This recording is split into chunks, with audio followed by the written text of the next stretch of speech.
matatanggap ng mga magsasaka at mangingisda ang kanilang cash assistance sa darating na ika-6 ng Abril hanggang ika-7 ayon ho yan sa Department of Agriculture o DA. Tiniyak ito ni DA Secretary Francisco Chu Laurel Jr. sa isang interview sa Agora Market, San Juan City nitong Miyerkules, ika-18 ng Marso. Nakatakdang makatanggap ng 2,350 ang kabuang 4,172,418 na magsasaka at mangingisda sa bansa mula sa 10 billion pesos na pondo ng Presidential Assistance to Farmers and Fisher Folks o PAFFP.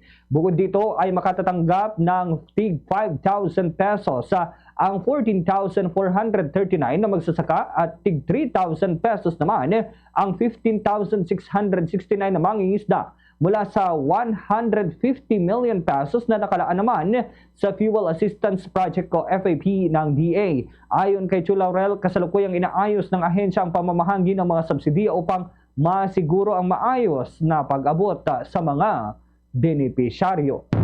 Fast sa Radyo Bombo!